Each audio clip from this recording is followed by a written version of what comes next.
તો ઇકોઝોન મુદ્દે ભાજપના બે નેતા આમને સામને આવ્યા છે, જેમાં ભૂપત બાયાણીએ હર્ષદ રેબડિયા પર વાકપ્રહાર કર્યા। વિસાવદરના અપૂર્વ એમએલએ ભૂપત બાયાણીએ નિવેદન આપ્યું અને કહ્યું કે રેબડિયાની નીતિ હિન્દી ચીની ભાઈ ભાઈ જેવી છે। વિસાવદરના લોકો માટે સત્વરે ચૂંટણી થાય તે જરૂરી છે। વિસાવદર વિધાનસભા બેઠકની ચૂંટણી થાય તે જરૂરી છે। હાઈકોર્ટમાંથી પેન્ડિંગ અરજી પરત ખેંચાય તે પણ જરૂરી છે।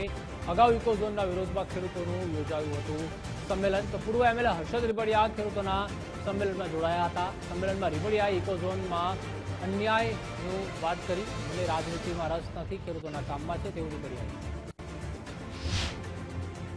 હમણાં છેલ્લા ઘણા સમયથી ખેડૂતોને ભ્રમિત કરવા માટે, વિસાવદર વિધાનસભાની જનતાને ભ્રમિત કરવા માટે અને પોતે ખેડૂતોના મસીહા છે એવું જનતાને બતાવવા માટે અમારા પૂર્વ ધારાસભ્ય માન્ય શ્રી હર્ષદભાઈ રેબડિયા હિન્દી ચીની ભાઈ ભાઈ જેવી પરિસ્થિતિમાં પોલિટિકલ પાર્ટીના ઇકોઝોનની આડમાં કાર્યક્રમોમાં હાજરી આપે છે, સરકારની વિરુદ્ધમાં પ્રહારો કરે છે અને પોતે ખેડૂતોના હામી છે, ખેડૂતોના મસીહા છે એવું પોતે સાબિત કરવા માંગે છે। પરંતુ હર્ષદભાઈ રેબડિયાને હું પૂછવા માંગુ છું કે મોટાભાઈ, આપે જે વિસાવદર વિધાનસભાની જનતાને છેલ્લા એકાદ વર્ષથી પણ વધુ સમયથી બાનમાં લીધી છે, હાઈકોર્ટની અંદર પિટિશન કરી અને ચૂંટણીની પ્રક્રિયામાં રોડા ઊભા કરેલ છે અને કાયદાકીય ગૂંચવાડા ઊભા કરી અને નાની એવી બાબતને મોટું સ્વરૂપ આપી અને જનતાને જે અન્યાય કર્યો છે, વિસાવદરની વિધાનસભાના